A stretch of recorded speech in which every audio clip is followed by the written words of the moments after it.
our organizations have been tasked in many ways to be more culturally competent, to address the needs of a diverse population.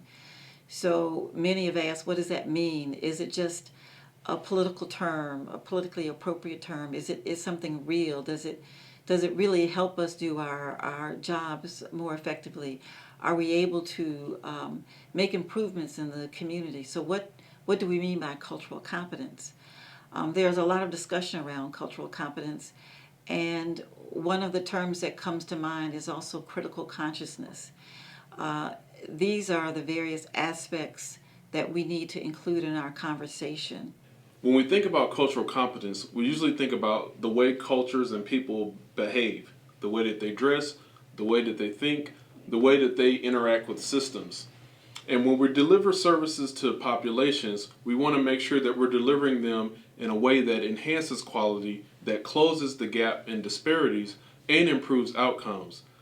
But while cultural competence may be helpful in some sense, it's actually harmful in another sense. Because what we often don't do when we think about cultural competence is we don't think about the way that systems, our systems, behave toward populations. So we need to shift the frame from the way people behave and think about how do we and our systems behave? How do our nonprofits behave with people in our great state of Maryland? So when we're thinking about that, we have to consider what is the history of the interactions between systems and populations. This means we have to think about systems and institutions like racism, and we have to think about models like historical trauma. Historical trauma is a way of thinking about how do systems in the past interact with and perhaps hurt populations. And there are four major components of historical trauma. It includes economic destruction, cultural dispossession, segregation/displacement, and also physical and psychological violence. We see cultural competency as limited, and that a more appropriate frame would be critical consciousness. Critical consciousness is not a new term coined by Paulo Freire in the Pedagogy of Oppressed. It really addresses the fact that we need to be a very reflective professionals, community.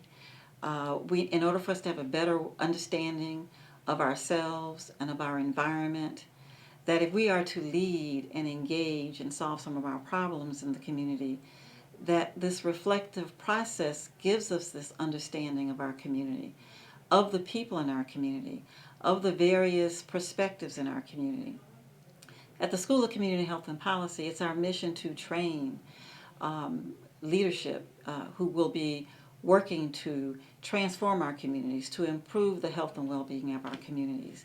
And in doing so, they need to engage in this kind of reflective practice to understand that critical consciousness is also not a state, it's a process. So when we think about how have our institutions and how have our policies impacted people in the past, we have to think about segregation. We have to think about how our institutions have excluded people, whether it's in housing based on redlining or whether it's in the criminal justice system based on unjust or disproportionate rates of incarceration. And so thinking about these systems, we have to think about how do people invest their trust in these systems when they haven't been treated properly, when they haven't been treated fairly.